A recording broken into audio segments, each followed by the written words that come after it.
ഇനി തുളസി ടീച്ചറുടെ സത്യപ്രതിജ്ഞ. കോങ്ങാട് നിയോജക മണ്ഡലത്തിൽ നിന്നും തിരഞ്ഞെടുക്കപ്പെട്ട തുളസി ടീച്ചറാണ് സത്യപ്രതിജ്ഞയായി എത്തുന്നത്.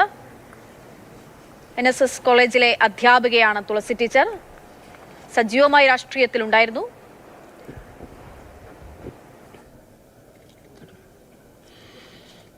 തുളസി എന്ന ഞാൻ നിയമസഭയിൽ ഒരു അംഗമായി തിരഞ്ഞെടുക്കപ്പെട്ടിരിക്കുന്നതിനാൽ നിയമം വഴി സ്ഥാപിതമായ ഭാരതത്തിൻ്റെ ഭരണഘടനയോട് ഞാൻ നിർവ്യാജമായ വിശ്വസ്തതയും കൂറും പുലർത്തുമെന്നും ഞാൻ ഭാരതത്തിൻ്റെ പരമാധികാരവും അഖണ്ഡതയും നിലനിർത്തുമെന്നും ഞാൻ ഏറ്റെടുക്കാൻ പോകുന്ന കർത്തവ്യം ഞാൻ വിശ്വസ്തയോടുകൂടി നിർവഹിക്കുമെന്നും ദൈവത്തിൻ്റെ നാമത്തിൽ സത്യം ചെയ്യുന്നു. ദൈവനാമത്തിലാണ് സത്യപ്രതിജ്ഞ. പിന്നോക്കക്ഷേമ വകുപ്പ് മന്ത്രിയാണ് തുളസി. പല ഇടങ്ങളിലായിട്ട് അവർ മുൻപും മത്സരിച്ചിരുന്നു, പക്ഷേ പരാജയപ്പെടുകയായിരുന്നു. ഒടുവിലാണ് ഇത്തവണ കോങ്ങാട് അവർക്ക് അങ്ങനെ ഒരു നിയോഗമുണ്ടാകുന്നത്. കോങ്ങാട് നിയമസഭാ മണ്ഡലം രൂപീകരിക്കപ്പെട്ടതിന് പിന്നാലെ ഇടതുപക്ഷമല്ലാതെ മറ്റൊരാളും അവിടെ നിന്ന് വിജയിച്ചു കയറിയിട്ടില്ല. ആദ്യമായി ഇതാ UDF നിന്നും കോൺഗ്രസിൽ നിന്നും തുളസി അവരവിടെ നിന്ന് വിജയിച്ച് കയറുകയാണ്. VK ശ്രീകണ്ഠൻ MP-യുടെ ഭാര്യ കൂടിയാണ്. MP-യും മന്ത്രിയും ഒരു വീട്ടിൽ നിന്ന് തന്നെയുള്ള പ്രത്യേകതയും ഉണ്ട്. തുളസി MLA ആയും മന്ത്രിയായും ഈ സഭാ കാലയളവിൽ ഈ നിയമസഭയെ കോങ്ങാടിനെ പ്രതിനിധീകരിക്കുമ്പോൾ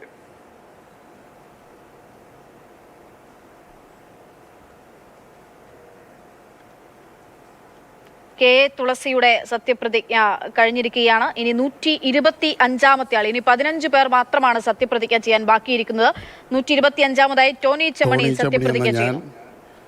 നിയമസഭയിൽ ഒരു അംഗമായി തെരഞ്ഞെടുക്കപ്പെട്ടിരിക്കുന്നതിനാൽ നിയമം വഴി സ്ഥാപിതമായ ഭാരതത്തിൻ്റെ ഭരണഘടനയോട് ഞാൻ നിർവ്യാജമായ വിശ്വസ്തതയും കൂറും പുലർത്തുമെന്നും ഞാൻ ഭാരതത്തിൻ്റെ പരമാധികാരവും അഖണ്ഡതയും നിലനിർത്തുമെന്നും ഞാൻ ഏറ്റെടുക്കാൻ പോകുന്ന കർത്തവ്യം ഞാൻ വിശ്വാസത്തോടുകൂടി നിർവഹിക്കുമെന്നും ദൈവത്തിൻ്റെ നാമത്തിൽ സത്യം ചെയ്യുന്നു. ടോണി ചെമ്മണി അദ്ദേഹത്തിൻ്റെ സത്യപ്രതിജ്ഞയും ദൈവനാമത്തിലാണ്. കൊച്ചി മേയർ കൂടിയാണ് അദ്ദേഹം. ഉമാ തോമസ്.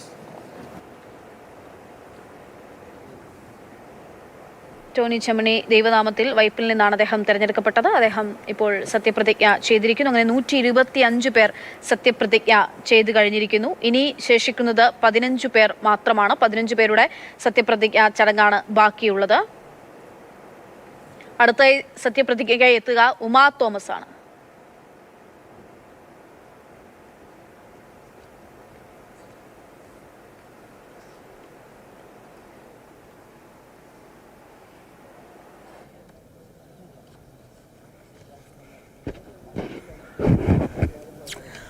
ഉമാ തോമസ് എന്ന ഞാൻ നിയമസഭയിലെ ഒരംഗമായി തിരഞ്ഞെടുക്കപ്പെട്ടിരിക്കുന്നതിനാൽ നിയമം വഴി സ്ഥാപിതമായ ഭാരതത്തിൻ്റെ ഭരണഘടനയോട് ഞാൻ നിർവാജ്യമായ വിശ്വസ്തതയും കൂറും പുലർത്തുമെന്നും ഞാൻ ഭാരതത്തിൻ്റെ പരമാധികാരവും അഖണ്ഡതയും നിലനിർത്തുമെന്നും ഞാൻ ഏറ്റെടുക്കുവാൻ പോകുന്ന കർത്തവ്യം ഞാൻ വിശ്വസ്തയോടുകൂടി നിർവഹിക്കുമെന്നും ദൈവത്തിൻ്റെ നാമത്തിൽ സത്യം ചെയ്യുന്നു.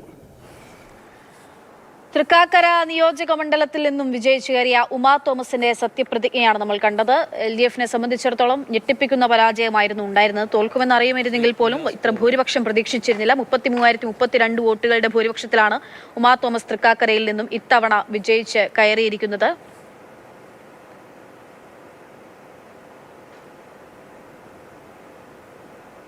PT തോമസിന്റെ വിയോഗത്തിൽ ഉപതെരഞ്ഞെടുപ്പിലൂടെകൂടിയാണ് ഉമാ തോമസ് കേരള നിയമസഭയിലേക്ക് എത്തുന്നത്. വീണ്ടും മത്സരിക്കുമ്പോൾ വലിയ ഭൂരിപക്ഷത്തിൽ തന്നെ വിജയിച്ചു കയറാനാകുന്നു എന്നുള്ളതാണ് ഉമാ തോമസിന്റെ ഈ വിജയത്തിന്റെ പ്രത്യേകത എന്ന് പറയുന്നത്. 126 പേർ സത്യപ്രതിജ്ഞ ചെയ്തു കഴിഞ്ഞിരിക്കുകയാണ്. ഇനി 14 പേരാണ് ബാക്കിയുള്ളത്. ഞാൻ നിയമസഭയിലെ ഒരു അംഗമായി തിരഞ്ഞെടുക്കപ്പെട്ടിരിക്കുന്നതിനാൽ നിയമം വഴി സ്ഥാപിതമായ ഭാരതത്തിൻ്റെ ഭരണഘടനയോട് ഞാൻ നിർവാജ്യമായ വിശ്വസ്തതയും കൂറും പുലർത്തുമെന്നും ഞാൻ ഭാരതത്തിൻ്റെ പരമാധികാരവും അഖണ്ഡതയും നിലനിർത്തുമെന്നും ഞാൻ ഏറ്റെടുക്കുവാൻ പോകുന്ന കർത്തവ്യം ഞാൻ വിശ്വസ്തയോടുകൂടി നിർവഹിക്കുമെന്നും ദൈവത്തിൻ്റെ നാമത്തിൽ സത്യം ചെയ്യുന്നു.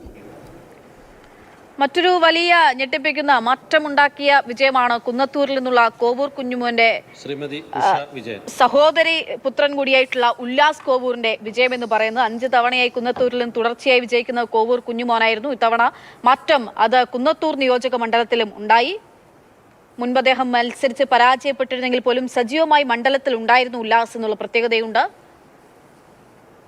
കുന്നത്തൂർ നിയോജക മണ്ഡലത്തിൽ നിന്ന് വിജയിച്ചു കയറി ഉല്ലാസ് കോവൂർ ദൈവനാമത്തിൽ സത്യപ്രതിജ്ഞ ചെയ്തിരിക്കുന്നു. ഉഷ വിജയൻ മാനന്തവാടിയിൽ മന്ത്രിയെ തോൽപ്പിച്ച് നിയമസഭയിലേക്ക് എത്തുന്ന ഉഷ വിജയൻ. ഉഷ വിജയൻ എന്ന ഞാൻ നിയമസഭയിലെ ഒരു അംഗമായി തിരഞ്ഞെടുക്കപ്പെട്ടതിനാൽ നിയമം വഴി സ്ഥാപിതമായ ഭാരതത്തിൻ്റെ ഭരണഘടനയോട് ഞാൻ നിർവാജ്യമായ വിശ്വസ്തതയും കൂറും പുലർത്തുമെന്നും ഞാൻ ഭാരതത്തിൻ്റെ പരമാധികാരവും അഖണ്ഡതയും നിലനിർത്തുമെന്നും ഞാൻ ഏറ്റെടുക്കുവാൻ പോകുന്ന കർത്തവ്യം ഞാൻ വിശ്വസ്തയോടുകൂടി നിർവഹിക്കുമെന്നും ദൈവത്തിൻ്റെ നാമത്തിൽ സത്യം ചെയ്യുന്നു. ഉഷ വിജയൻ മാനന്തവാടി നിയോജക മണ്ഡലത്തിൽ വയനാടും ഈ പറയുന്ന പോലെ പൂർണ്ണമായിട്ടും തന്നെ UDFന്റെ തേരോട്ടം ഉണ്ടായിട്ടുള്ള ജില്ലയാണ്. വയനാട്ടിലെ മാനന്തവാടി നിയോജക മണ്ഡലത്തിൽ നിന്നുമാണ് ഉഷ വിജയൻ.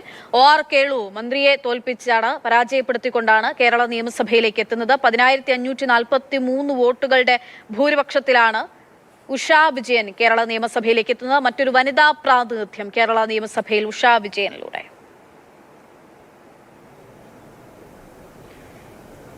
KK വത്സരാജ് 129ാമത്തെ ആളുടെ സത്യപ്രതിജ്ഞയാക്കിയാണ് ഇനി സഭ സാക്ഷ്യം വഹിക്കുന്നത്.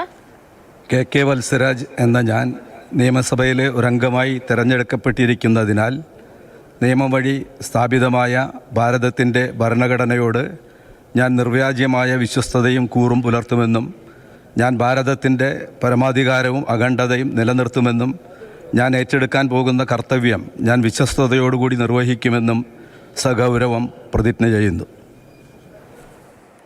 കയ്പമംഗലത്ത് നിന്നുള്ള MLA KK വത്സരാജ്, അദ്ദേഹം സഗൗരവമാണ് അദ്ദേഹത്തിന്റെ സത്യപ്രതിജ്ഞ.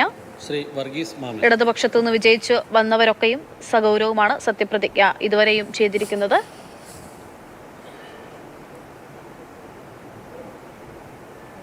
ഗുരുവായൂർ സ്വദേശിയാണ് അദ്ദേഹം. കയ്പമംഗലത്ത് തുടർച്ചയായി KK വത്സരാജ് അവിടുത്തെ ഇടതുമുന്നണിയുടെ തുടർച്ചയിൽ വിജയിച്ചു കയറുന്നു. ഇനി അതായത് 129 പേർ സത്യപ്രതിജ്ഞ ചെയ്തു. ഇനി 11 പേരാണ് ശേഷിക്കുന്നത്. 130ാമതായി ഒരംഗമായി തെരഞ്ഞെടുക്കപ്പെട്ടിരിക്കുന്നതിനാൽ നിയമം വഴി സ്ഥാപിതമായ ഭാരതത്തിൻ്റെ ഭരണഘടനയോട് ഞാൻ നിർവ്യാജമായ വിശ്വസ്തതയും കൂറും പുലർത്തുമെന്നും ഞാൻ ഭാരതത്തിൻ്റെ പരമാധികാരവും അഖണ്ഡതയും നിലനിർത്തുമെന്നും ഞാൻ ഏറ്റെടുക്കുവാൻ പോകുന്ന കർത്തവ്യം ഞാൻ വിശ്വസ്തയോടുകൂടി നിർവഹിക്കുമെന്നും ദൈവത്തിൻ്റെ നാമത്തിൽ സത്യം ചെയ്യുന്നു. ദൈവനാമത്തിലാണ് അദ്ദേഹത്തിനെയും സത്യപ്രതിജ്ഞ ചെയ്തിരിക്കുന്നത്. തിരുവല്ലയിൽ നിന്നുള്ള നിയമസഭാ സാമാജികനാണ്. അടുത്തതായി സത്യപ്രതിജ്ഞ ചെയ്യാനായി എത്തുന്നത് സേനാപതി വേണുവാണ്. ഇടതുപക്ഷത്തിന്റെ ശക്തി കേന്ദ്രമായിട്ടുള്ള ഉടുമ്പൻചോലയിൽ നിന്നും വിജയിച്ചു കയറിയ സേനാപതി വേണുവിന്റെ സത്യപ്രതിജ്ഞയാണ്.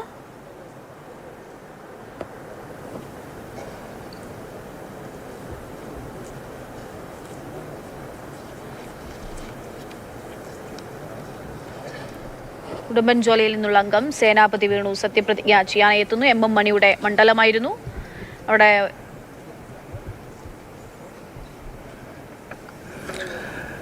അഡ്വക്കേറ്റ് സേനാപതി വേണു എന്ന ഞാൻ നിയമസഭയിലെ ഒരംഗമായി തിരഞ്ഞെടുക്കപ്പെട്ടതിനാൽ നിയമം വഴി സ്ഥാപിതമായ ഭാരതത്തിൻ്റെ ഭരണഘടനയോട് ഞാൻ നിർവ്യാജമായ വിശ്വസ്തതയും കൂറും പുലർത്തുമെന്നും ഞാൻ ഭാരതത്തിൻ്റെ പരമാധികാരവും അഖണ്ഡതയും നിലനിർത്തുമെന്നും ഞാൻ ഏറ്റെടുക്കുവാൻ പോകുന്ന കർത്തവ്യം ഞാൻ വിശ്വസ്തയോടുകൂടി നിർവഹിക്കുമെന്നും ദൈവത്തിൻ്റെ നാമത്തിൽ സത്യം ചെയ്യുന്നു.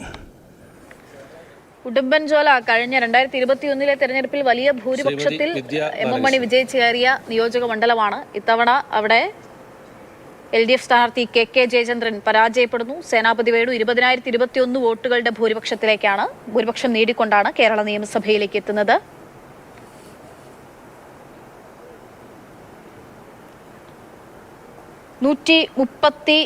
ാമത്തെ അംഗം 132 പേർ സത്യപ്രതിജ്ഞ ചെയ്യുന്നു. ഇനി ശേഷിക്കുന്നത് 8 പേർ. 132ാമതായി വിദ്യാ ബാലകൃഷ്ണനാണ് സത്യപ്രതിജ്ഞ ചെയ്യാനായി എത്തേണ്ടത്.